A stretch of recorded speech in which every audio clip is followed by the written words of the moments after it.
eu sou Carol Bernardi e está começando mais uma edição do De Olho no Peixe. Nossos programas vão ao ar de segunda a sexta-feira, das 17h30 às 19 horas. Também tem as edições aos finais de semana, transmissões de jogos, tudo para você ficar muito bem informado sobre o Santos Futebol Clube. De Olho no Peixe é um canal independente e você pode fazer parte de tudo isso. Você pode ser membro do nosso canal. Olha, se você for membro, você pode até participar do programa aqui com a gente. Você pode mandar superchat que vai ser lido ao vivo no programa, mas também uma maneira que ajuda muito a gente é se você curtir e compartilhar nossos vídeos. Assim, o YouTube entende que o conteúdo é bacana e faz a distribuição para mais pessoas. Se inscreva no canal, ative o sininho, que aí, todas as vezes que a gente entrar ao vivo, você vai ser notificado. Ó, um beijo, o programa já vai começar.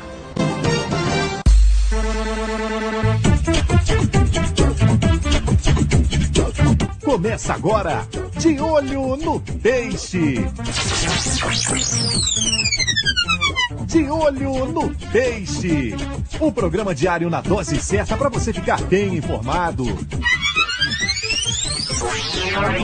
De Olho no Peixe com a equipe Análise Tática.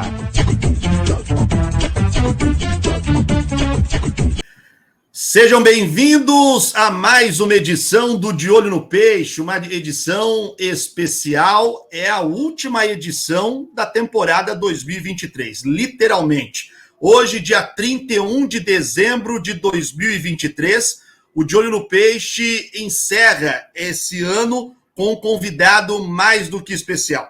Edinho, filho do Rei Pelé, goleiro do Santos, com uma relação que eu acho que dispensa até grandes descrições, né? Tive a oportunidade de inúmeras vezes estar com o Edinho, cobrindo o Santos. Quase, por muito pouco, trabalhei junto com o Edinho, porque quase ele foi comentarista nos canais ESPN para falar de beisebol, que a gente sabe que é uma coisa que o Edinho gosta e gosta muito, manja e manja muito desse esporte. E, claro, nós completamos agora no último dia 29 um ano da despedida do Rei Pelé. Então, nós temos muitos assuntos para abordar. Edinho, eu já vou desejar boas-vindas a Carol Bernardi e ao Luciano Dias, mas primeiro a você, que é o nosso convidado. Obrigado a Carol, que fez a ponte. Muito obrigado por ter aceitado o nosso convite e estar aqui nesse último dia de 2023, Edinho. Obrigado por estar aqui com o De Olho no Peixe. Ô, Felipe, é um prazer, cara, estar contigo, né, meu companheiro aí de tanto tempo, Carol, minha querida, Luciano também, um prazer imenso estar com você aqui. E é isso, para a nação, né, um grande abraço. É um ano complicado para a gente, né, cara, mas acabou, finalmente. E como é o ciclo da vida, né, agora a expectativa de a gente ter uma nova história, né, para começar a escrever uma nova história e sempre com otimismo, né? É a sina do brasileiro, é a sina do sofredor, do lutador. Então é isso, é a nossa cara, vamos lutar, vamos reconstruir e vamos seguir em frente. Carol Bernardi, temos um convidado mais do que especial nessa. Já é de praxe no De Olho no Peixe, os finais de ano trazemos sempre convidados especiais e hoje o Edinho está aqui com a gente. Carol, seja bem-vinda a essa edição especial, a última do De Olho no Peixe 2023. Obrigada, Felipe. Um beijo para você, Lu. Edinho, obrigada de estar aqui com a gente, aceitado o convite nessa edição especial. Eu estou com o Edinho nessa. A gente está vivendo um momento novo nessa história, né? E vamos deixar tudo de ruim que aconteceu em 2023. Foi um ano muito duro para o Santista. Começou muito difícil, terminou muito difícil, mas é isso, eu acho que 2024 que seja um recomeço para uma nova história e que todos que estiverem ali próximos ao Santos estejam a fim de fazer essa reconstrução. Quem não tiver, um beijo, foi bom enquanto durou, mas que agora estejam só as pessoas que estão a fim dessa reconstrução. Luciano Dias é o nosso Panda, está com a gente também nesta edição derradeira de 2023. Tudo bem, Lu? Seja bem-vindo. Eu só acho que você tinha que, no seu destaque inicial, lembrar da história que o senhor falou antes de entrar no ar para o Edinho, só para a gente registrar esse momento que acho que marca o porquê você é fã do Edinho também, Luciano. Seja bem-vindo. Só não precisa falar a sua idade, então, tá? Não. Melhor não. Boa tarde, olá, Felipe. Bom Carol, dia, boa tarde, boa noite, né? A galera vai ver isso. Porque o que eu contei, né, de história, um fato marcante. Lembre-se sempre que você que tem o Edinho, um exemplo de humildade, né? Eu já vou contar, mas você que é uma pessoa pública, que tem, né, uma notoriedade, aquela coisa toda, trate as pessoas igual o Edinho. Eu estava no estádio do Ibirapuera assistindo Santos Esporte, acabou o jogo, consegui, né, através de um amigo, o Edilson, da Sol Festa Turismo, ele conseguiu, né, colocou para tirar uma foto com os jogadores do Santos, porque ele sabia do meu fanatismo pelo clube, né, e colocou eu, meu pai, meu tio, meu amigo, e o Edinho estava passando, né, já tinha, né, tomado banho e tal, estava passando para ir para o ônibus, eu pedi para tirar uma foto com ele. Aí o segurança falou assim, não, ele tá cansado, ele vai embora, tem que ir embora. O Edinho parou, falou, não, eu vou tirar foto com o menino lá, só um minuto aí. Posso tirar foto com ele sim. Aí tirou foto comigo, com o meu compadre, que é o Fábio. Hoje, desde aquela época, né, eu e o Fábio, nós andávamos juntos e ele se tornou meu compadre, ele é padrinho da minha filha. E, poxa, esse fato marcou demais a minha história. Então, uma vez que o Edinho passou na minha vida, deixou marcado aí, e, né, foi bacana demais. O Edinho, viu, Luciano, ele não foi só humilde. O Edinho não foi só humilde, não. Ele foi muito gentil, porque ao te ver ele falar, vou tirar foto com aquele menino, duvido que o senhor era menino na década de 1990. Mas eu era. Pô, Felipe, aí você tá tentando entrar na questão do tempo. Aí não. Os anos. Dizendo Luciano, Felipe. Essa história do Luciano dizer que ele é menino, ele fala até hoje, Edinho, que ele é um menino. Mas ele não tinha essa barba, essa cara. Não. Tava na puberdade ainda. Mas você sabe que meu pai... Mas eu acho que...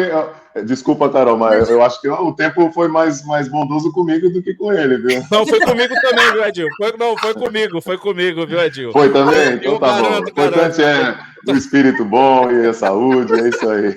Desculpa, Carol, fala. Imagina, menina. mas sabe que meu pai sempre fala de quando você jogou no São Caetano, e que você que é aqui do lado de casa, né?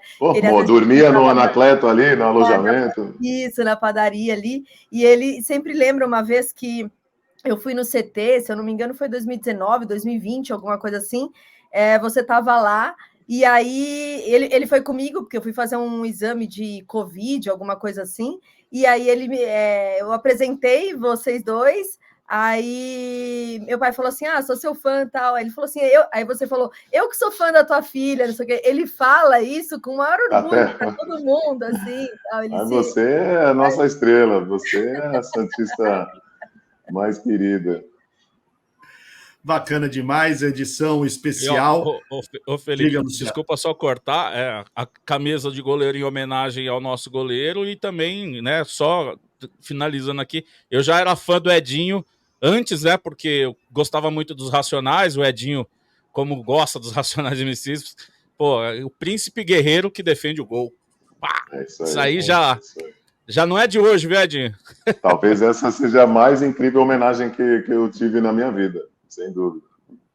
Isso daí marcou demais a nossa geração ali, né? Então o príncipe guerreiro que defende o gol, acho que ficou marcado na mente de todos os torcedores santistas que curtiam música naquela época, né? Porque foi a homenagem mais marcante pro goleiro do Santos ali, o Edinho, cara. E logo quem, né? Racionais. O homem, né? Surreal, os caras que... bacana isso daí, Felipe. Desculpa cortar aí. Imagina. Vamos nessa para poder falar com o Edinho. O ano de 2023, ele é um ano triste e que se torna emblemático também. Não sei se o Edinho, em algum momento, chegou a fazer esse tipo de análise, mas o torcedor santista muitas vezes tem citado essa triste coincidência, né? O Rei nos deixou no final de 2022, né? Completou um ano agora, no último dia 29. Mas ele foi sepultado, ele foi velado e sepultado em 2023. Nós abrimos o ano, no primeiro dia útil, vamos dizer assim, do ano, com o velório, 2 dias, e o enterro do Rei Pelé, no ano de 23. E pela primeira vez na sua história, o Santos Futebol Clube, time que o Rei Pelé levou para o Brasil e para o mundo, conhece talvez a mais triste história do seu futebol, que é um rebaixamento inédito. Essa triste coincidência, Edinho, em algum momento você chegou a conversar com algum amigo, com pessoas próximas à sua, de que coisa, cara, o Santos já passou por tanta coisa difícil nessa sua história, e justamente nesse ano que o meu pai vai embora, nos deixa na questão física, né, na material, o Santos é rebaixado. Uma coisa assim que chama muita atenção de muita gente. Eu não sei de que maneira você observou esse ano de 2023, Edinho. Bom, Felipe, sem dúvida, é uma coincidência, né? Muito latente, né? Vamos dizer assim. De fato, né, a gente que está aí no dia a dia do clube sabe que não foi só esse ano que as coisas, né, se complicaram para o clube, para o time, né, para o momento da gestão, enfim, já vinha desde o primeiro momento dessa gestão, né, com dificuldade no Campeonato Paulista, né, a gente brigando ali até para não cair também, né, nem imaginava classificar, disputar a final, era só se manter, quer dizer, né, inadmissível para um clube do nosso tamanho, da nossa realidade histórica. Mas, de fato, né, com a despedida do nosso rei, e aí, consequentemente, a queda para a Série B foi uma convergência ali, né? Eu sou um cara que acredito muito em energia, né? Eu sinto que isso é uma coisa muito fundamental da nossa existência. E talvez seja apenas uma coincidência, mas uma coincidência, talvez assim, própria para a grandeza do clube, para a expressão que era o nosso rei, né? Para o Santos, para o futebol do mundo. E aí é como se fosse até uma consequência dessa dor, dessa perda, né? Assim foi. Se ele talvez tivesse, ele praticamente era uma energia que ajudava a existência do clube, né? Né? Uma coisa mais espiritual, mais filosófica, mas a presença dele, quem teve pessoalmente com ele sabe que é uma coisa absurda, surreal, a energia que ele tinha e que a gente sentia ao nos aproximar dele, mesmo nós da família. Então era um ser humano iluminado. E aí sim, quando essa luz se apagou, parece que foi o momento que o universo aproveitou para derrubar a gente. E a gente, eu filosofo bastante, mas na prática a gente precisa também ser objetivo e saber que foram muitas decisões erradas e muitos erros como eu falei, de decisões e os processos, né, falidos da gestão que realmente, né, ocasionaram a queda. Mas foi uma triste coincidência. Eu confesso que me divido entre, né, a dor da perda do meu pai, né, e o nosso rei, mas também um certo conforto em saber que ele não teve que passar por isso, que ele não teve que ser exposto a isso, que ele não teve que dar uma entrevista para falar disso, que ele não, sabe, de alguma forma isso também me conforta e de coração ele foi poupado disso, né? Então eu recentemente tive uma fala numa das cerimônias que eu fui representar minha família e disse que como é que eu falei? Rapaz, eu vou lembrar agora, me deu um branco, mas é isso. Então, né, é melhor que ele não viu, né? Então, enfim, né, agora é reconstruir, agora é olhar para frente, né, tem muitas coisas para observar, para mudar, para ter que pôr a mão. Não vai dar para fazer isso tudo, né, de uma hora para outra. É um sistema que tem que ser reformado, reconstruído, né, e Veja bem, eu vou até emendar aqui uma reflexão, se me permitem.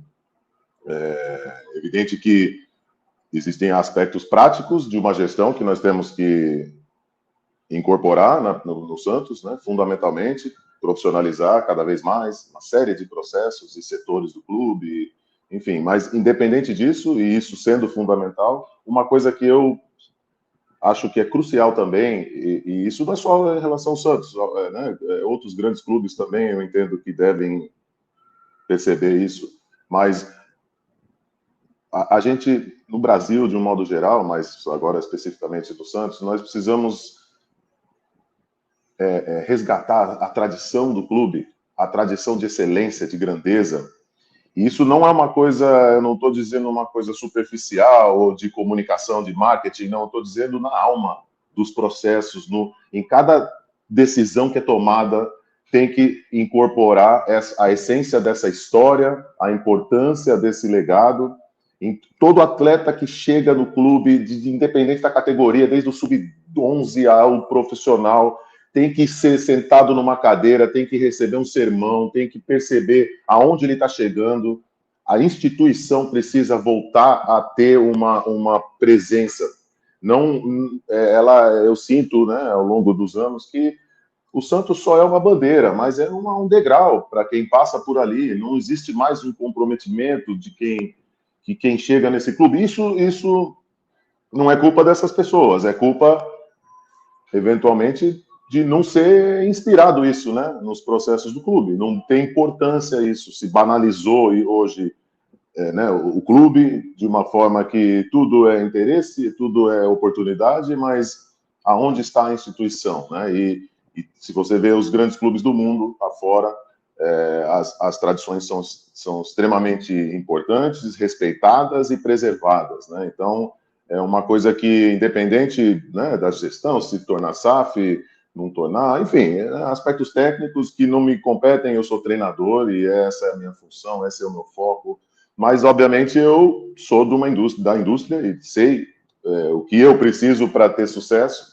em termos do que a minha instituição pode me oferecer, para me dar uma condição de fazer um grande trabalho como treinador. Então, no Santos, eu acho que é chave que volte a existir essa questão da tradição, né, do respeito à instituição. Mas isso tem que ser proativo, né?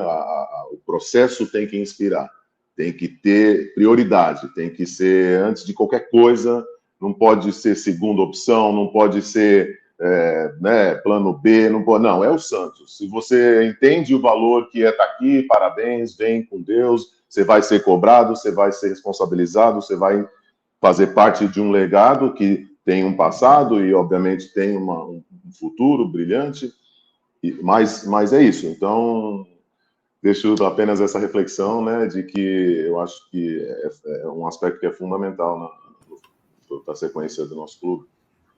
Sem dúvida. Eu lembro que não faz muito tempo não, Carol Bernardi, nós tivemos uma visita, pegaram o elenco do Santos e levaram para o Memorial das Conquistas na reta final aí. E nós fizemos um elogio em qual aspecto? Legal. Isso é importante. Fazer com que o elenco, que todos saibam e entendam o que representa o Santos. Só que isso não tinha que ser feito nesse momento, na minha opinião. Ali foi mais um ato de desespero da gestão anterior de Andrés Rueda.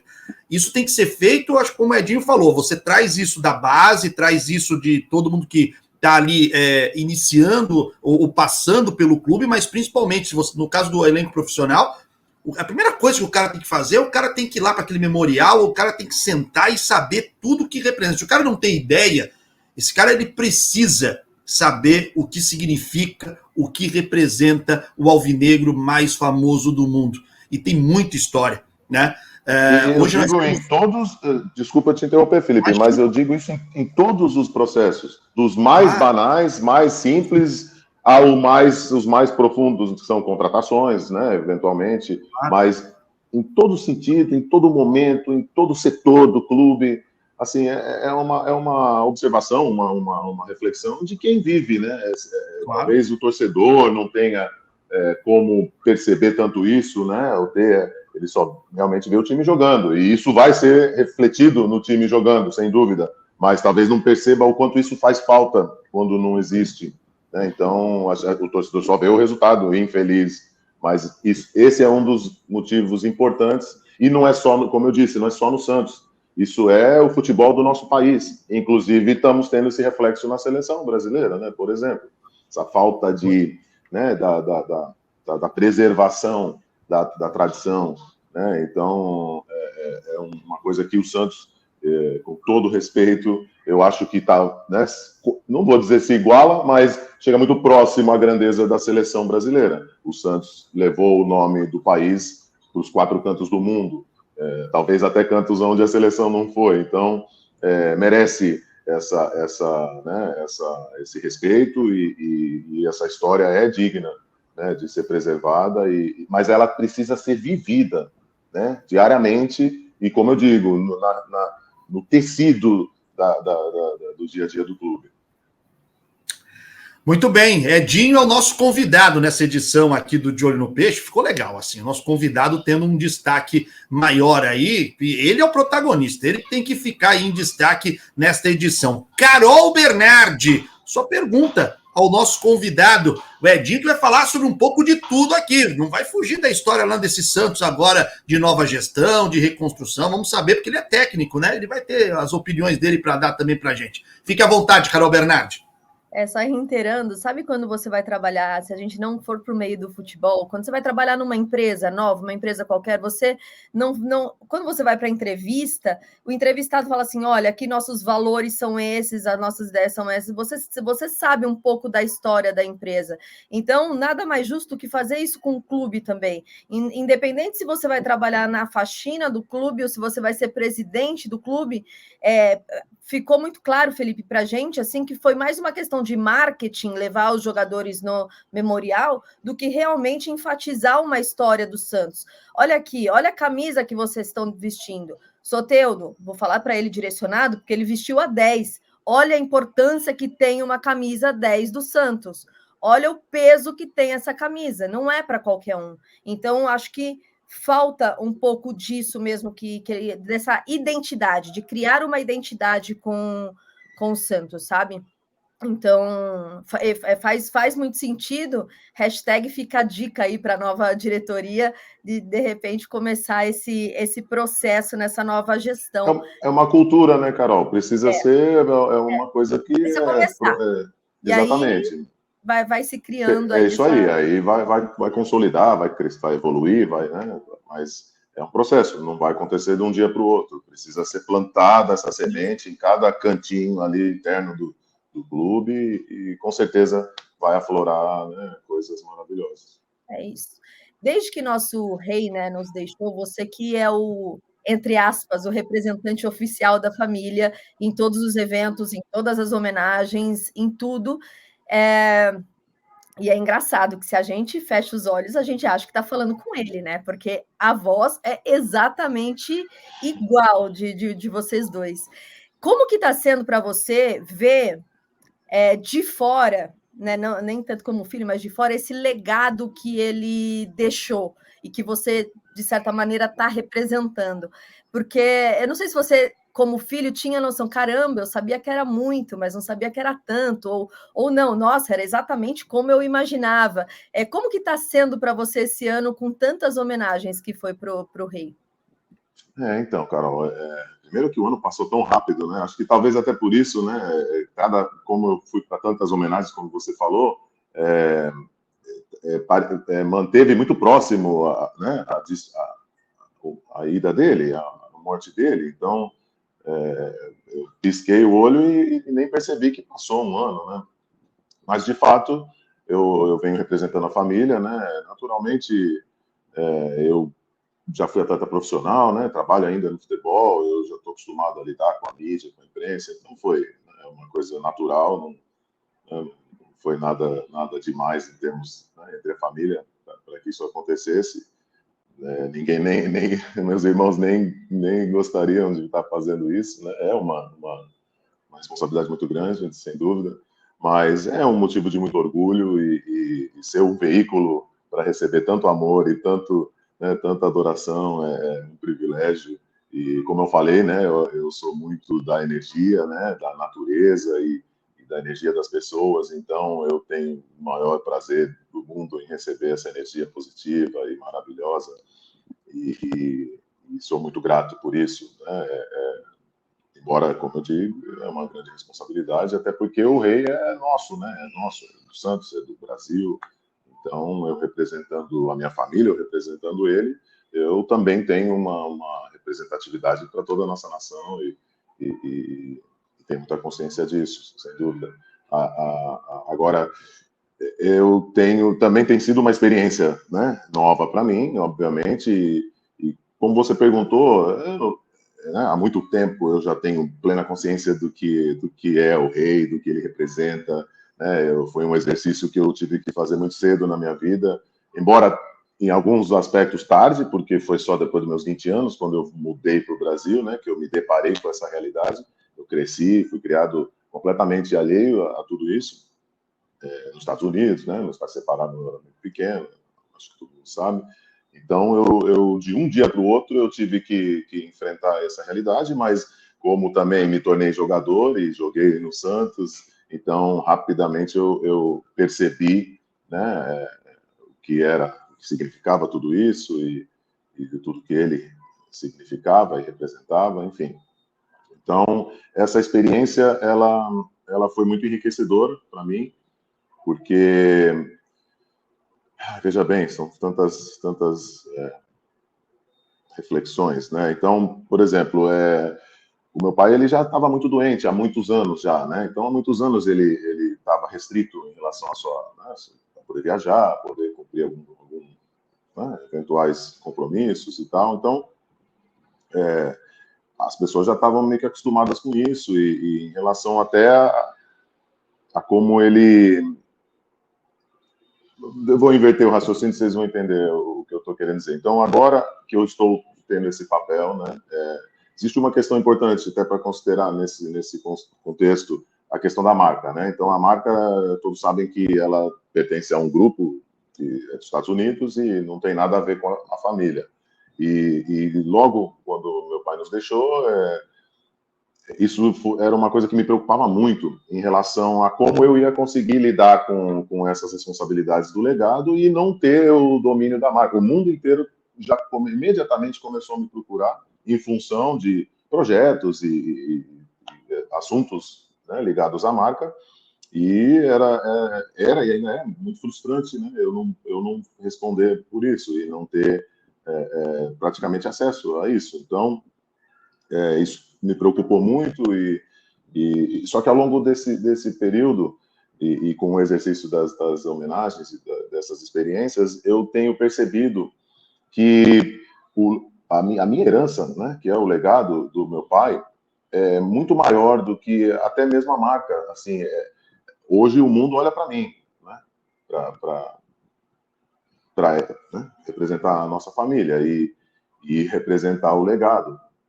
E eu tenho me cobrado muito em termos de o que eu posso fazer com isso, de que forma, porque tudo bem, eu estarei sempre presente nos eventos importantes, agradecendo, né, e recebendo as homenagens, mas isso não ajuda outras pessoas. Então eu fico imaginando como que eu posso canalizar isso para construir, para ajudar pessoas. E eu tenho, né, a vida tem me mostrado e me apontado alguns caminhos que vai me permitir fazer isso, que eu vou conseguir fazer isso, independente da marca. Então, assim, é só uma reflexão muito pessoal, inclusive, mas que me mostra, né, que o legado...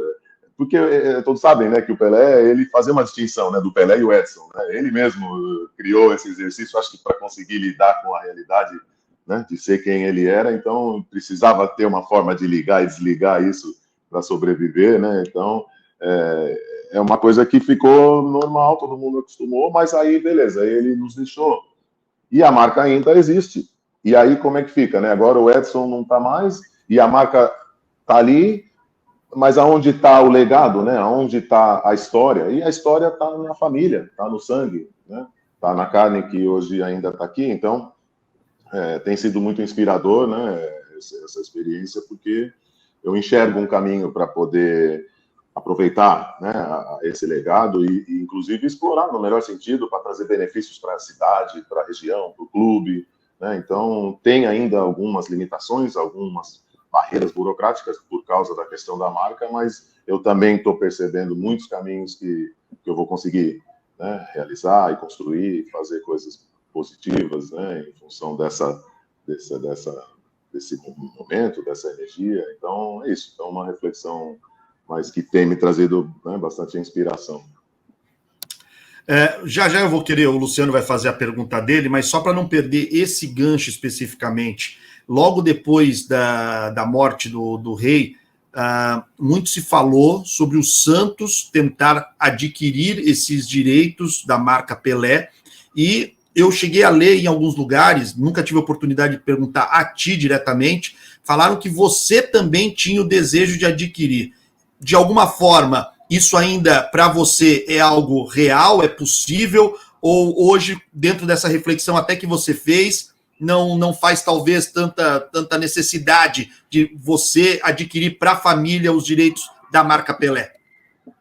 Não, veja bem, ainda é um sonho, eu ainda sonho com isso, né? Esse ano, ao longo do ano, eu fiz um exercício, eu cheguei até a iniciar a negociação com o dono da marca, mas não consegui, né, realizar, mas, enfim, ainda sonho com isso, sem dúvidas, né? Eu realmente, em relação a outra parte da sua pergunta, né, eu lembro, logo quando ele nos deixou, eu não sei se o presidente, né, o André Rueda, na época, comentou do clube isso. Comprar, mas eu não vejo isso, eu não acho possível isso, eu não enxergo a possibilidade do clube gerir, o problema não é nem comprar, é gerir, né? Uma instituição, né? Então você tem que ter uma estrutura muito profissional, muito competente, né? Com experiência, e o clube, né? A gestão do clube, do futebol, nós vimos como foi. Imagina se a marca Pelé fosse para ser gerida pelo clube, né? Infelizmente, o modelo da nossa indústria, né, do futebol no Brasil, ele é amador, a estrutura é política. Né? Então, você acha incompatível, é isso, Edinho? Seria incompatível uma instituição, um clube de futebol, tentar gerir a marca do teu pai, da marca Pelé? Sim, eu acho que né, um conflito permanente. Tanto a marca como o próprio futebol, né? Eu vejo que é um conflito, né, por isso entendo que são a razão de muitos problemas que nós temos no nosso futebol, inclusive esse que eu falei das tradições, da preservação, da continuidade, né? Também é fruto dessa dinâmica política que a cada gestão se muda tudo, se troca tudo e, por consequência, não se preserva nada, né? Da essência da política, né? Então, eu acho que vai na contramão dos interesses, né, do produto futebol, né, do que hoje é um produto na indústria do entretenimento, inclusive um dos maiores do mundo, o esporte. Então, a visão, a concepção, né, o modelo do negócio deve ser muito profissional e empreendedor. E a política é uma ciência própria, né, que, por definição, é amadora. Né? Então, é complicado. É um conflito permanente. Perfeito. Tá a opinião do Edinho em relação a essa questão também. Luciano Dias, fique à vontade para fazer a sua pergunta ao nosso convidado especial desse dia 31 de dezembro de 2023. O menino Luciano. Menino Luciano. O Felipe, a maldade do Felipe. Mas não. Só porque mas é bom, viu, Edinho? Porque eu vou te contar, você tem uma vida atribulada, mas no dia que você tiver alguma oportunidade de ver um pouquinho, o que o Luciano apronta com convidados e gente aqui da mesa, às vezes a internet trava, sabe, Edinho? A minha travou aqui uma vez, fiquei com a boca aberta, travado, esse senhor recortou e transformou em emoji e distribuiu nos grupos. É legal, fique à vontade se quiser tirar uma onda com o Luciano, viu? O mundo gira, né? O mundo gira. Às vezes capota, viu? Porque aí tem uns caras aí também que pegam as minhas umas brechinhas que a gente dá aí os caras ficam pegando carne em cima. Quem apanha não esquece, né? Não, mas assim, a gente não liga para esse tipo de coisa. O importante é a gente estar dando risada, dar risada Claro, e ser feliz. Ô, Edinho, cara, eu vou colocar uma foto aqui rapidinho, cara. Isso daqui é lembrança da época que você jogou no gol. É uma das camisas mais bonitas que eu já vi de goleiro do Santos. Essa e a do Zete. Essa daqui, eu comprei uma. Eu tinha essa camisa. Eu tinha essa camisa, me furtaram, né? Essa camisa aí. Para você ter ideia. Eu sinto até hoje, já faz um bom tempo isso aí. Edinho, falando do futebol, você falou que jogou no Santos e tal. 95 é o ano marcante para sua carreira ali, que você chegou na final. Muitos santistas falam que você é o campeão brasileiro, né? Que aconteceu em campo ali. Nós somos, né? Aquela equipe, né? É simbólico ali. O jogo do Fluminense é o jogo mais importante de 95. Mas o jogo do Guarani, rapaz, eu tava ali na arquibancada, foi o mais difícil pro torcedor santista ali. Para você em campo também foi, porque tinha acho que era o Amoroso, né? O Amoroso estava jogando no Guarani. Ótimo. O Anderson Lima bateu uma falta ali nos 20 minutos do segundo tempo. Você foi lá no ângulo. Eu lembro como se fosse, né? Não hoje, mas ontem, porque a memória já começa a dar uma falhada. Foi o jogo realmente mais difícil ali para vocês dentro de campo, esse contra o Guarani? Pô, Luciano, com certeza, assim, foi um dos jogos mais difíceis. E foi o último jogo do turno, né? E o Atlético estava 1 ponto atrás da gente. Essa temporada é uma... O que aconteceu com a gente de não ganhar esse título é uma covardia que é multiplicada tantas vezes por causa da virada do Fluminense, por causa do segundo turno que nós fizemos. Quem pode pesquisar, mas talvez quem lembre, nós tivemos um primeiro turno bem sofrido, mas o time ainda estava se construindo, né, de 94, mas consolidou, e aí nós fizemos um segundo turno absurdo. Saímos ali, acho que estávamos até na zona do rebaixamento, próximo, né, subimos e estávamos já brigando pela 4ª vaga dos classificados para as finais. E o Atlético Mineiro estava há mais de 10 rodadas, ou pelo menos há 10 rodadas, a 1 ponto atrás da gente. 1 ponto atrás da gente. E nós, não, 8, para ser agora preciso, eu lembrei, 8 rodadas. Nós ganhamos 8 jogos seguidos para fechar o segundo turno do Brasileiro. 8 vitórias seguidas. E o Atlético venceu 8 vitórias seguidas também. Imagina esse drama. E nós dois brigando pela última vaga das semifinais. Então, assim, foi absurdo. Ganhamos do Palmeiras 1-0 sofrido no Pacaembu. Ganhamos do próprio Botafogo 3-1, se eu não me engano, na Vila. Remo. Uma sequência, né, no Campeonato Brasileiro, ganhar 8 jogos seguidos não é fácil. Nunca foi, nunca será. E nós fizemos isso e aí fechamos essa sequência com o Guarani no Pacaembu. Um jogo tenso, duro. O time do Guarani muito, muito bom. E sim, foi um jogo extremamente nervoso e os gols saíram só no final também, então, assim, foi muito sofrido. Mas estava já preparando, né, para o nosso coração para o que estava por vir, porque ia piorar o sofrimento, né?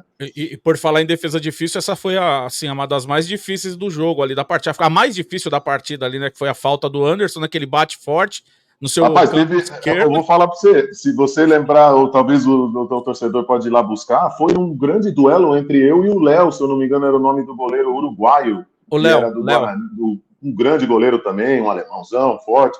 E ele fechou o gol e eu também tive uma atuação muito boa. Essa falta do Anderson Lima, de média distância, né? Todos sabem hoje o quanto ele era né, craque de bater falta. Mas tiveram outros lances, né? Tem os melhores momentos aí no Assofis, nossos colegas lá, e é muito gostoso relembrar, sem dúvida. Agora, uma defesa que eu também não esqueço, o Felipe, Carol, ela não lembra o que ela almoçou ontem. Essa criança aí, nem fala Carol, dessa criança não lembra aí. que ela almoçou ontem. Era nem nascida na época. Mas Morumbi, acho que foi o jogo que o Guga fez 3 gols, o Santos acho que ele sai perdendo.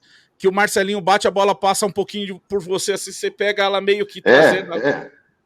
Ele foi fazer um cruzamento e eu fui me antecipar na saída do cruzamento, a bola pegou né, o efeito do pé dele e fez a curva de volta para o gol, foi um absurdo. E a forma que eu já tinha me projetado para sair, eu não tinha mais força para dar o tapa na bola por cima do gol, para escanteio, então se eu tentasse dar o tapa, eu ia empurrá-la para dentro do gol, então eu tive que segurar uma bola, foi um lance muito plástico, foi coisa muito legal. Simples, Felipe, Carol, foi coisa simples. Ele só pegou a bola que tava ele pulou para a direita. Eu já tinha passado, ele só pegou aqui, trouxe, fez a criança dormir.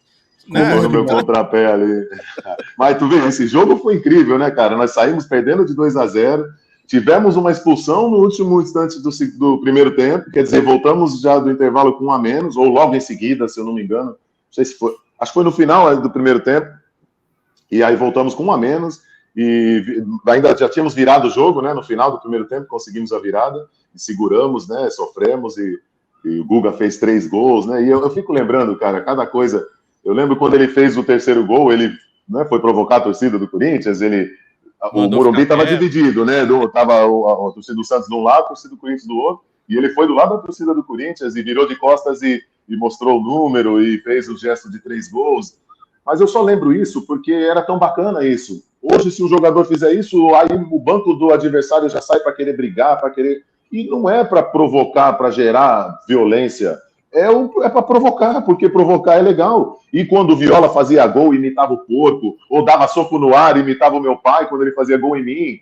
Você acha que eu ia brigar com ele? Eu batia a palma, eu dava risada. Na hora não, que eu ficava puto de tomar o gol, mas a provocação era válida e ficava a expectativa de qual seria a próxima provocação do próximo gol. Ele, o Romário, e tinham tantos outros artistas, o Túlio e por aí afora. Então, o futebol hoje está tão... tanta demagogia que a gente vê hoje no jogo, né? Até desvirtuei um pouco, porque eu tenho um lado muito apaixonado, né, pelo que eu faço e estou muito triste com o momento que o futebol vive, principalmente o comportamento, né, de jogador, mas essa graça, ela precisa voltar. Isso faz parte do espetáculo e tem que ser administrado. Eles têm que saber dosar isso e saber até onde é a brincadeira, até onde é a falta de respeito. Perder um pouco a graça, né, o futebol hoje nosso. Eu preciso fazer Edinho é o nosso convidado aqui nessa edição especial do De Olho no Peixe. Diga, Carol Bernardi. É só um parênteses que o Edinho está falando e eu estou aqui viajando no que ele está falando. E eu falo assim, eu fico imaginando se eu, com essa memória maravilhosa que eu tenho, e Edinho, quando o Luciano fala que eu não vou lembrar, não é porque eu sou novinha e tal, é porque a minha memória é horrorosa mesmo, assim, eu não lembro... Falta Jingle Biloba para você. Passada. E aí eu fico imaginando, se eu fosse jogadora e o entrevistado fala, lembra aquele lance que aconteceu naquele jogo? E eu, com certeza, ia dar um migué, ia falar, claro que eu lembro. Mas, Carol, eu vou te falar uma coisa. No jogo, ele grava na nossa memória de uma forma diferente. Parece que é o ferro no couro, porque é incrível. Eu lembro de lances de qualquer jogo, assim, como se fosse ontem. É uma coisa... E a maioria dos atletas também, né, podem atestar. É um negócio, talvez pelo nível de intensidade que é aquele momento, né, então... tem esse tipo de relato em situações de guerra, né, situações extremas que as pessoas vivem, mas jogo sempre marcou de uma forma a gravar assim, como se eu tenho arquivo de toda a minha carreira, é um negócio muito legal. Mas nossa loira fica bem representada aí e tá tudo certo. Não, mas, Edinho, a gente vai lembrando e vai falando para ela e vai passando depois, foi esse lance e tal, que aí ela vai... Isso, claro. Hoje tem arquivo, dá para, né, pelo menos da minha época para cá, já dá para ir buscar no YouTube alguma coisa e...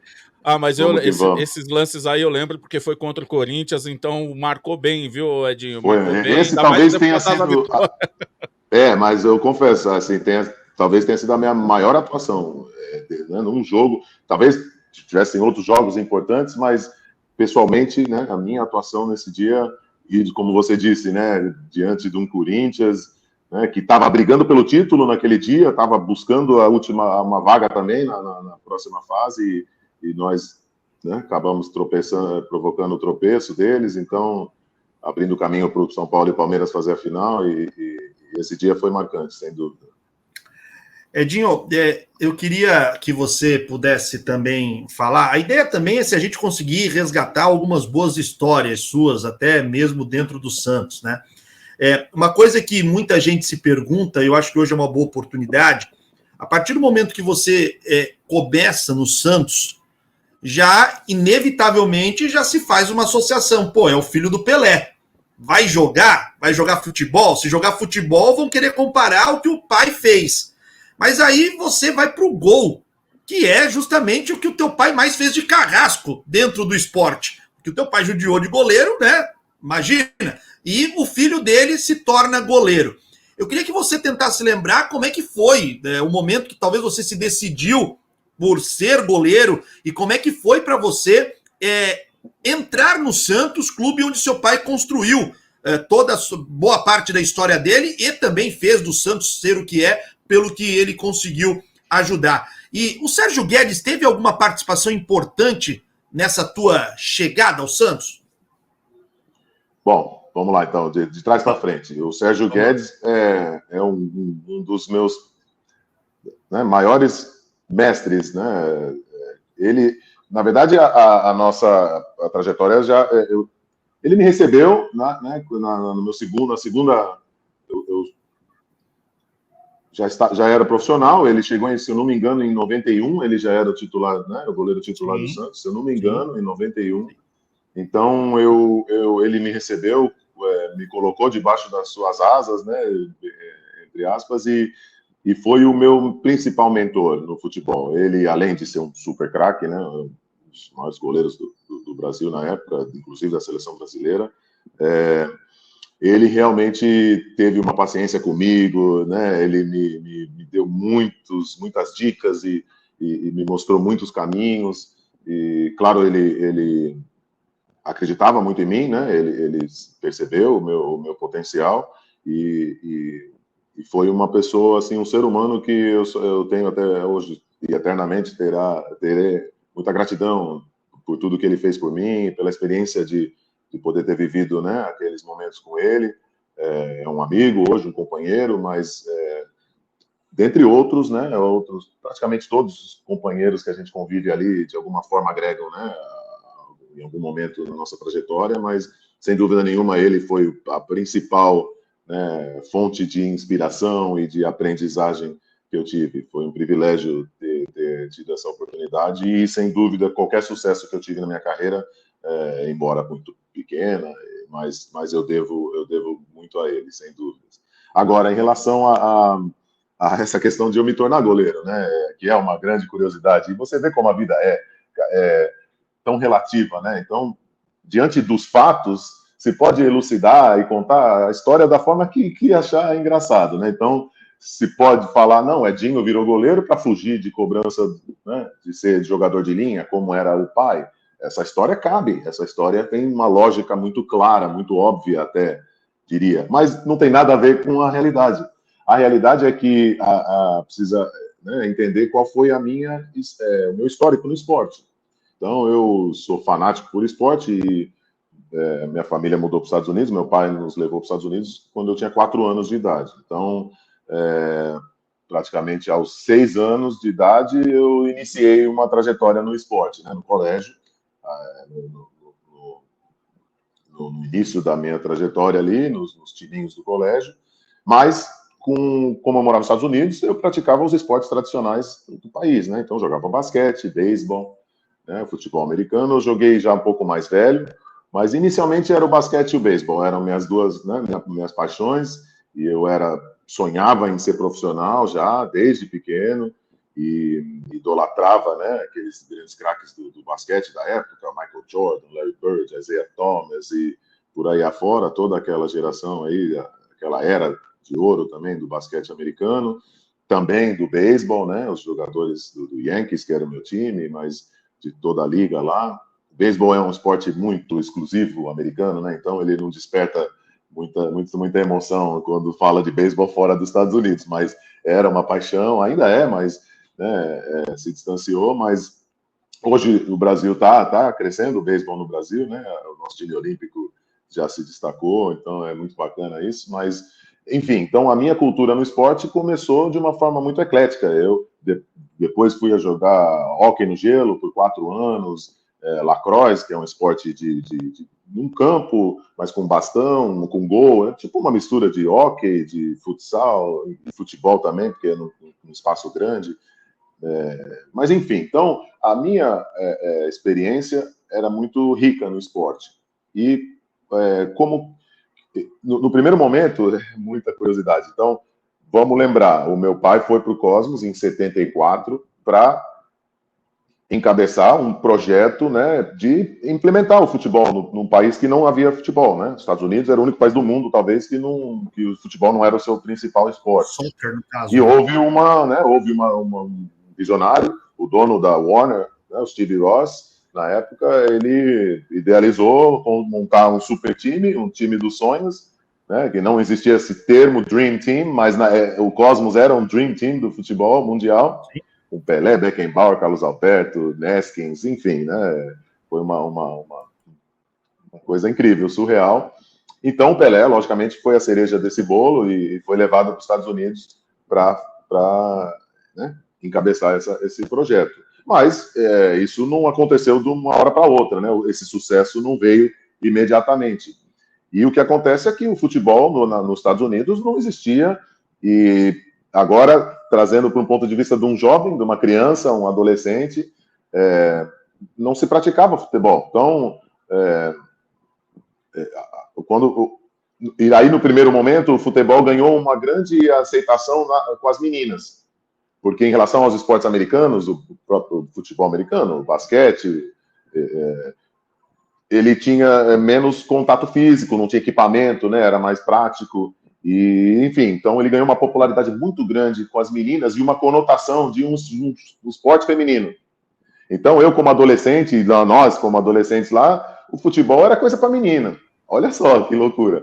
Né? Então, eu cresci com isso na cabeça. Filho de quem é? Olha imagina o tamanho. Eu tinha vergonha de falar, meu pai é jogador. Ah, jogador do quê? Eu falava, futebol. Eu falava assim, com 8, 9 anos de idade, criança. Então, a minha história, assim, né? A minha experiência foi essa. Eu sempre fui muito avesso ao futebol. Aí, com 16, eu voltava. Então, aí, a minha dinâmica pessoal de vida era assim. Passava um ano lá, normalmente. Aí, no Natal, meus pais mandavam a gente para o Brasil, eu e minha irmã, para passar uma semana aqui no Brasil, né, com a minha avó, com minha tia, minhas tias também, do lado da minha mãe. Mas, assim, uma coisa bem ritual, marcado, mas, enfim, né, acontecia dessa forma. E era um período muito pequeno, ficava uma semana, no máximo 10 dias, aí a gente voltava. Era as férias de inverno do colégio nos Estados Unidos, então o período era menor. Aí eu com 16 anos, não lembro exatamente o motivo, mas surgiu a possibilidade de eu passar um período maior no Brasil nas férias de verão do colégio, que era em junho, né, lá em Verso. Então, pela primeira vez eu vim e passei um período mais longo. Eu já tinha 16 anos, já, né, minha vida era esporte, meu sonho era ser esportista, mas como eu falei, lá nos Estados Unidos, naqueles esportes. E aí o meu pai falou, agora que você vai passar um período maior lá em Santos, seria bom você ter uma atividade, porque você não vai lá treinar com a molecada do juvenil, né, lá no clube. Você não conhece o Santos, você nunca esteve na Vila, né, você podia conhecer. Aí eu, no primeiro momento, falei, não, eu tinha vergonha, não sabia jogar bola, né, não jogava futebol. E eu fiquei muito acanhado, falei, pai, não sei, vamos ver. E também fiquei um pouco constrangido, né, porque eu vinha para o Brasil, eu ficava todo envergonhado, todo mundo ficava olhando para mim, e eu não estava acostumado com isso, e aí tudo bem. Só que aí cheguei e realmente refleti, e eu queria tanto fazer realmente alguma coisa, uma atividade, porque, veja bem, o único futebol que mais um parênteses, estou pulando de galho em galho, espero que o povo consiga acompanhar, mas naquela época, do meu pai ter ido para o Cosmos, logo quando ele parou, em 77, o próprio futebol do país parou de novo, deixou de existir o futebol profissional por mais um período lá de quase 10 anos nos Estados Unidos. Então, o único futebol que eu tinha acesso era o futebol inglês e o futebol alemão. E vamos lembrar mais além, estava surgindo TV a cabo, né? Não tinha internet, não tinha, né? Não era globalizado ainda o mundo. Então, o único futebol que eu conseguia ver era o inglês e o alemão, Bundesliga.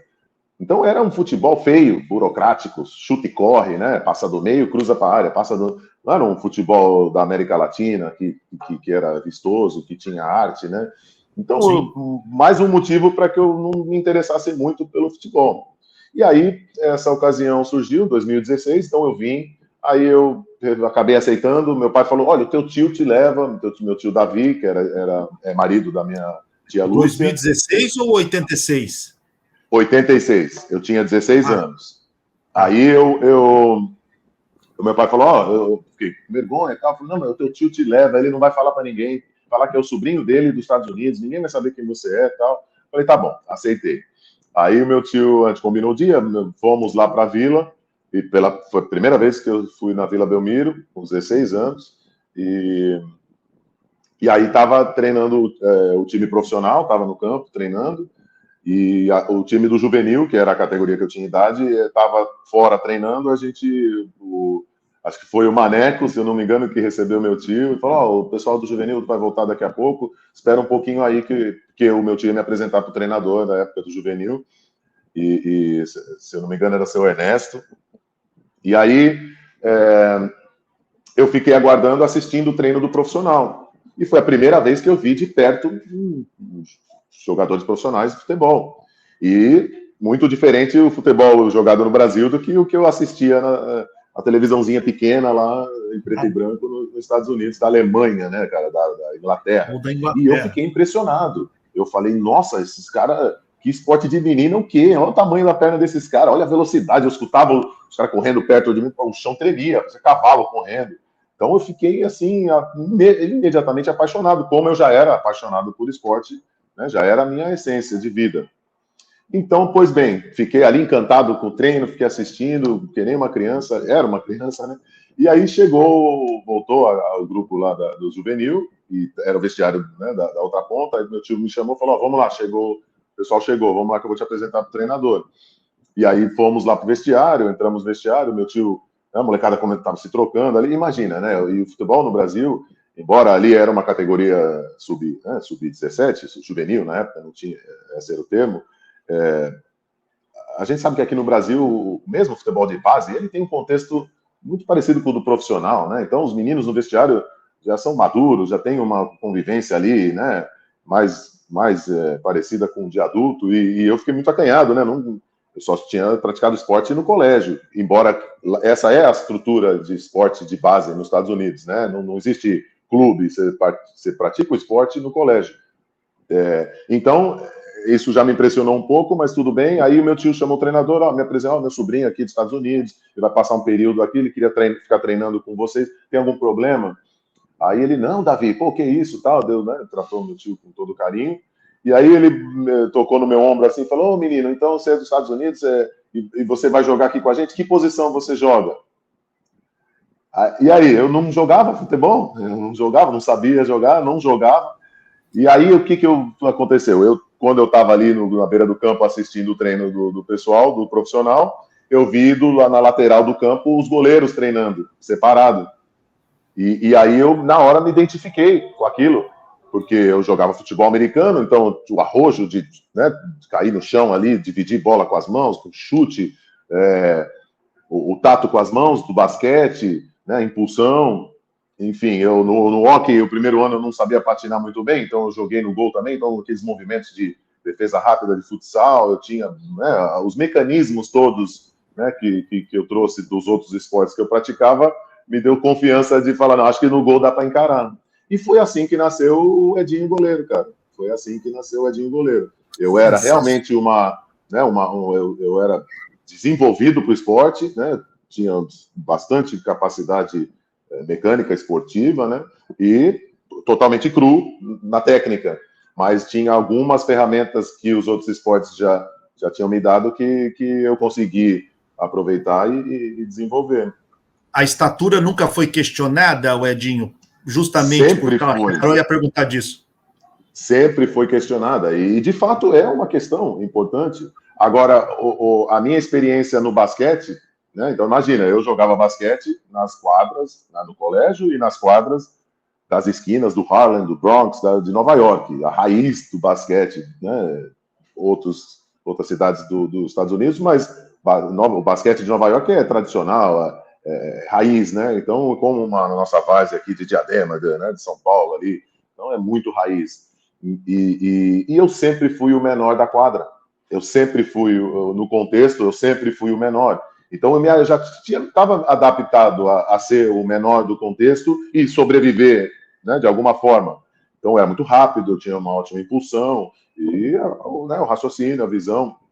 Então, embora para quem olhasse, era uma coisa, né, bastante até alarmante, eu diria, para mim era normal. Eu não me sentia pequeno, embora, né, tradicionalmente eu era né, baixo para a posição.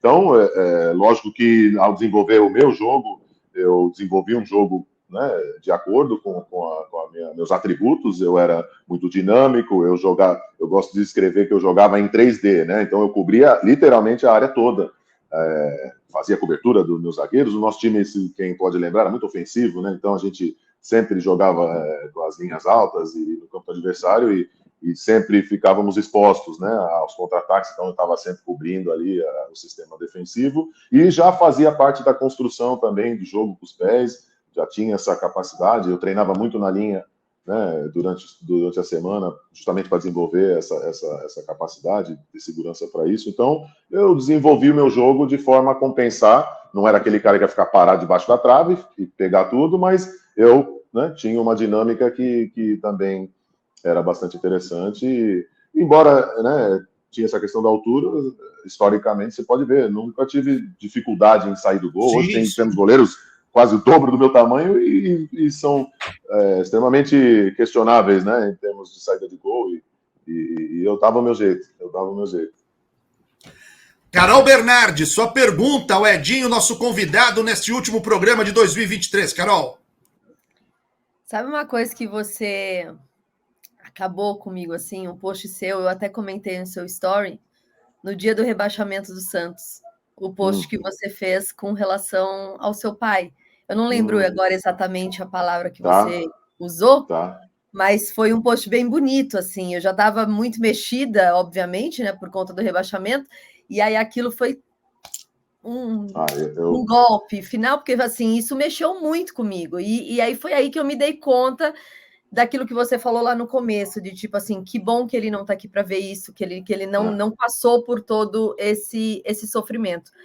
Quando eu comentei isso com o Felipe falou algo como, mas parece que esse post tem uma história dele com o pai dele, alguma coisa assim. E aí eu queria saber se tem realmente alguma relação, para você contar um pouquinho disso. Sem dúvida, fiquei Carol. Com essa sensação, Edinho, desculpa até interromper. Sim. O que eu falei para a Carol foi, pode ser que o Edinho tenha feito isso de forma isolada, mas eu lembro de uma história que teu pai contava, que foi quando o Brasil perde a Copa de 50, o teu pai fala para ele, quando pequeno, que ele ia fazer o pai sorrir ganhando um título mundial. Na hora que eu vi a tua postagem, a Carol me mostrou, eu falei, Carol, eu acho que pode ter tido essa ligação. Fica à vontade para explicar se é isso mesmo. Sim, sem dúvida. Primeiramente, Carolzinha, desculpa, né? Eu confesso que, assim, não era a intenção de te derrubar, mas o sentimento era de morte, né? Ali. Então, pelo menos você sentiu o que eu expressei, minha intenção realmente de expressar ali, que era uma profunda tristeza. E de fato, Felipe, aquilo foi apenas uma reedição, né, de um episódio que aconteceu na vida do meu pai, do meu avô também, né, da minha família, de um modo geral, na Copa de 50. Né, o Brasil foi derrotado pelo Uruguai no último minuto ali, foi dramática, né, derrota e a perda da Copa no Maracanã, mais de 200 mil pessoas, enfim. E o meu pai tem um relato que ele conta que ele estava até distraído e entrou na sala e viu o meu avô chorando.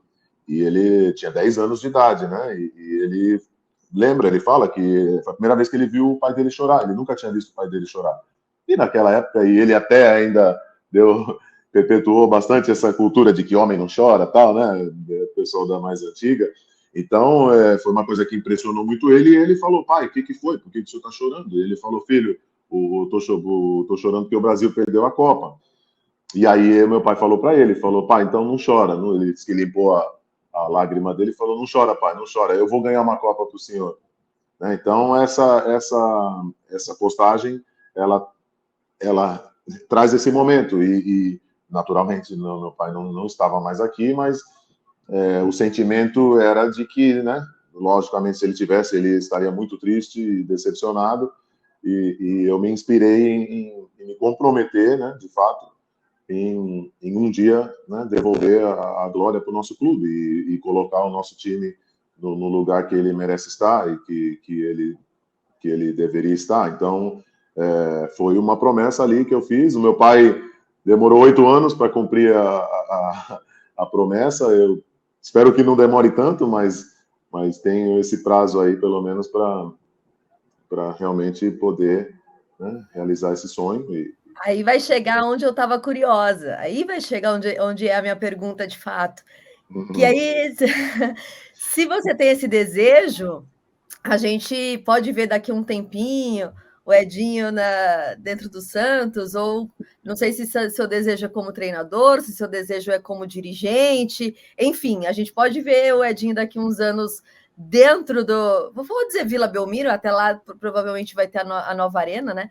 Mas vou dizer dentro da Vila Belmiro, ajudando aí nessa glória do Santos. Sim, sem dúvida.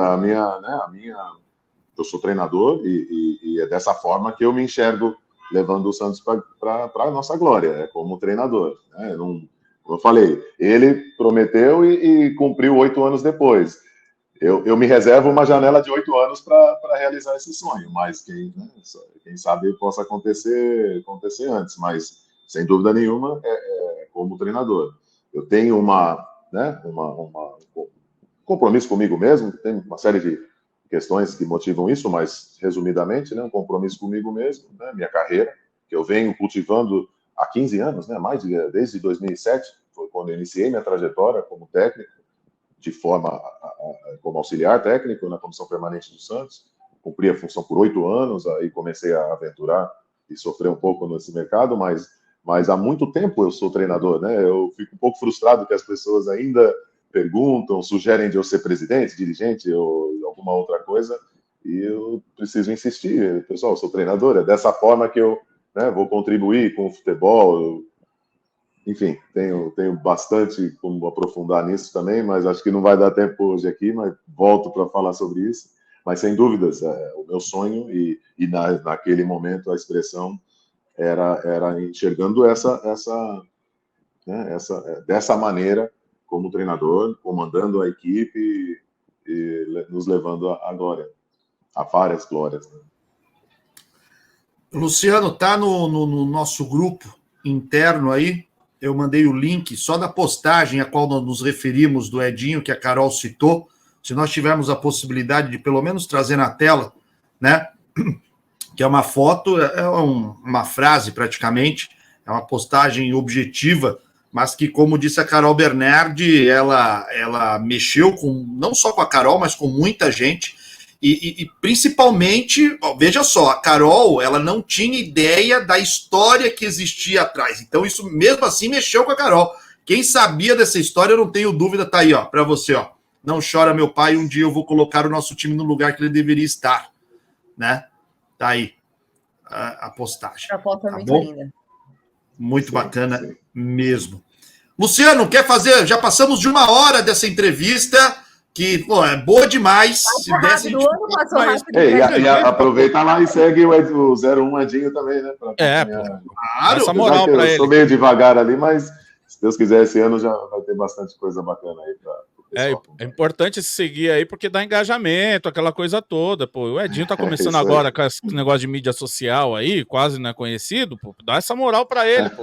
Pô, vamos lá. Né?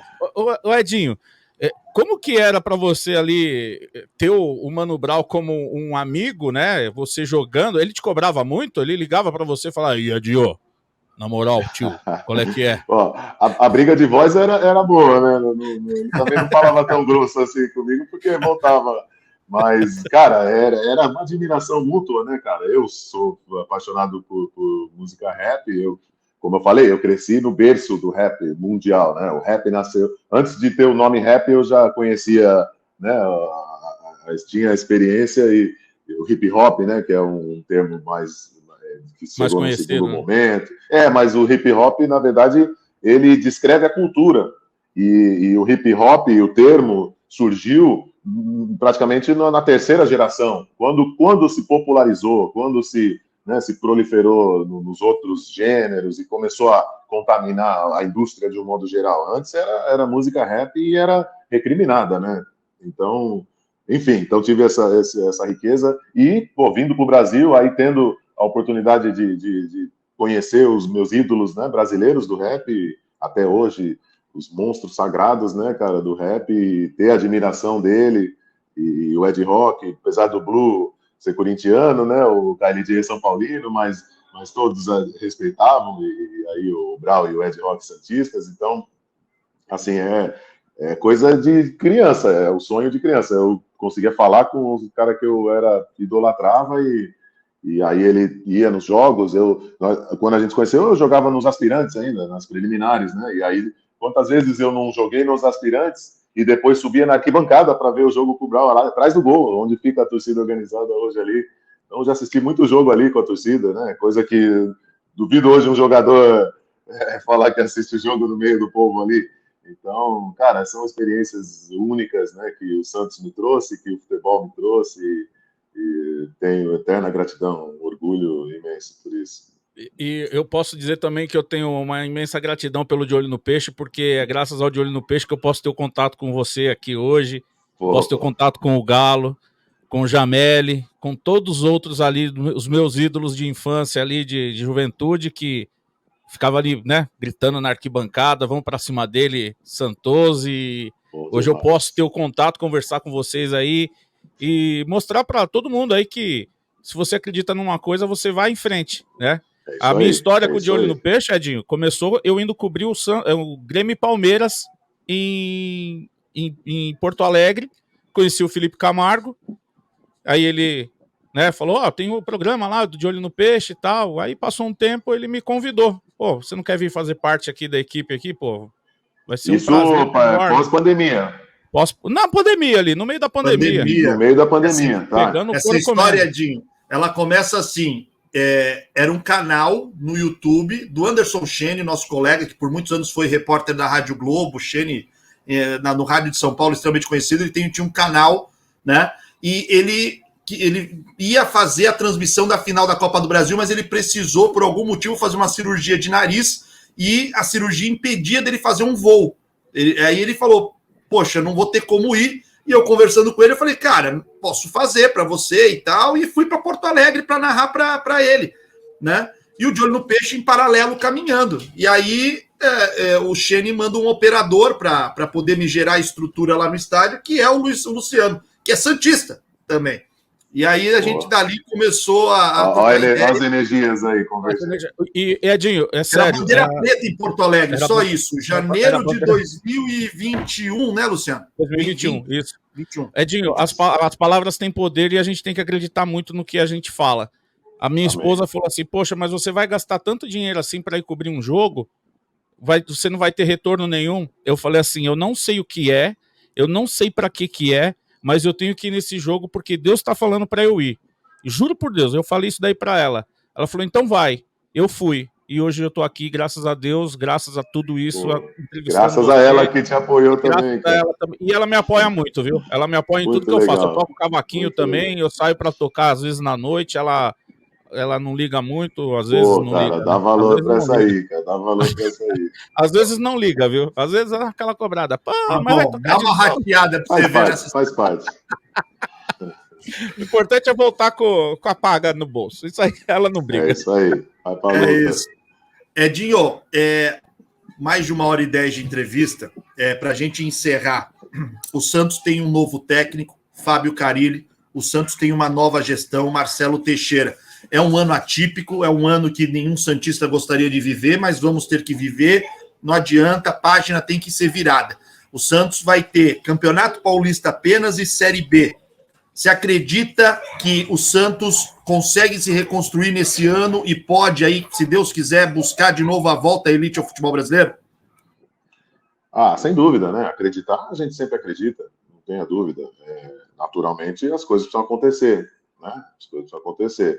Essa questão, na verdade, da gente ter um calendário bem enxuto, né? Bem pequeno, acho que é até interessante, porque aí a gente consegue focar 100% na Série B, que é o objetivo, né, principal da temporada. Claro que o Paulista vai chegar primeiro e é uma oportunidade para a gente ter uma conquista, para a gente, né, já mudar o sentimento, né, do torcedor, o espírito do clube, e que vai ser fundamental também fazer uma grande campanha no Paulista para dar uma inércia, né, para a Série B, e foco total na Série B, 38 jogos, né, cara? Dá para traçar um planejamento muito claro, muito específico, muito preciso, e é isso. O Carille é um profissional experiente, né, tá ali com o Galo junto, enfim, eu acho que, né, para encarar uma Série B, com todo respeito, mas, né, a gente tem toda a condição de, se fizer um trabalho coerente, um trabalho com serenidade, né, e um bom planejamento, a gente tem tudo para voltar para a Série A no que vem. Esse ano, né, conquistar o acesso esse ano e voltar no que vem. Deus te ouça, Edinho, Deus te ouça. Amém.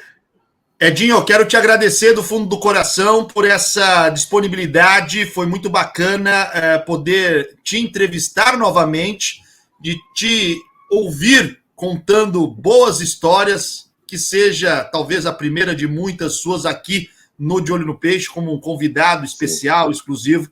Foi muito bacana a gente ter podido encerrar o ano de 23 tendo você aqui com a gente. Obrigado, viu, Edinho?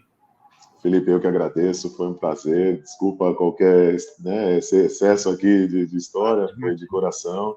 Carolzinha, Luciano, foi muito bom estar com vocês e com certeza espero poder estar voltando regularmente aí. Já vocês arrumam uma caixinha para mim aí, para me jogar num canto aí, eu participo sempre com vocês. Vai ser um baita prazer, pode ter certeza. Vamos combinar sim, Edinho. Carol Bernardi, feliz ano novo, tá? Que nós possamos ter 2024 aí, um grande ano para todos nós, em todos os aspectos, com muita saúde principalmente. Valeu, Carol. Como essa é uma edição especial, Felipe Camargo já vai ter passou Natal, já passou inclusive o navio do Ney, eu quero avisar todo mundo que eu fui para o navio com papel em branco, Ney assinou e é o contrato, ele está voltando, tá? Eu já cuidei de tudo. Neymar tá voltando. Um beijo para vocês também, Edinho. Obrigada, foi muito legal a sua participação aqui. Um ótimo 2024 para todo mundo, para vocês, para quem nos assiste, e que a gente, né, não tenha tantas emoções assim com o peixe em 2024, porque, olha, arrumar horário no cardiologista tá difícil, viu? Porque tá sempre Não lotado. Tá fácil, não tá fácil. Beijo, colabore com isso. Um beijo para vocês. Desculpa, só também desejar a todos, né, um ótimo 2024. Para todos nós, Edinho. Luciano Dias, é sempre um prazer ter você aqui, cara. Feliz ano novo aí para ti e para todo mundo. Feliz ano novo, Felipe, Carol, em especial ao Edinho. Mais uma vez, um prazer enorme bater um papo maravilhoso aí com o nosso ídolo da juventude aí, e agradecendo demais aí a presença do Edinho e todo mundo que vai deixar o like aí. Gente, se vocês não deixarem o like aí é sacanagem. Ó, quem tá aqui, velho. Não é qualquer um, não é qualquer hora também. E Edinho, fica tranquilo, depois eu passo o link dos programas aí para você, falo para Carol, manda pro Edinho, fica tranquilo, pode entrar, a gente abre a janelinha aqui, você... Pronto. E fica o convite também, né, Felipe? Se quiser um dia participar com a gente de comentarista aí num jogo qualquer aí, já vamos meter essa pressão, né? Vamos meter essa pressão já no homem, já, né? Se eu não tiver logo no mercado aí na luta, vai ser um prazer. Tá vendo? Quem não chora não mama, Felipe. Eu aposto que isso. vai ter mais controle emocional do que eu e o Luciano, tá? Sim. Isso a vida já me deu. E outra, a Carol tá indo no cardiologista, eu tô indo na nutricionista. Ela já me xingou uns 2 meses atrás. Ela falou assim, mas você ainda tá ansioso? Eu falei assim, é o Santos que tá fazendo isso comigo. Boa desculpa. Falamos gente, também, tá? Valeu, Lu. Falamos para José Alves Contabilidade, seriedade e competência na prestação de serviços. Gerry Araújo, barbeiro dos boleiros em 2 unidades, uma na frente do portão 16 da Vila, a outra no 2º piso da Santos Store. Justus Multas, defenda os seus direitos, não perca sua CNH. procure em horário comercial a Justus Multas no centro da cidade de São Vicente, Rua Padre Anchieta 614, sala 13. Com a gente também, Formas e Fios Hair, leve a mulher da sua vida para ter um dia de princesa, lá na Rua Alexandre Martins, 195, na Ponta da Praia, em Santos. E Sou Festa Turismo, faça o orçamento da sua viagem de final de ano ou já projetando 2024 com a Sou Festa Turismo.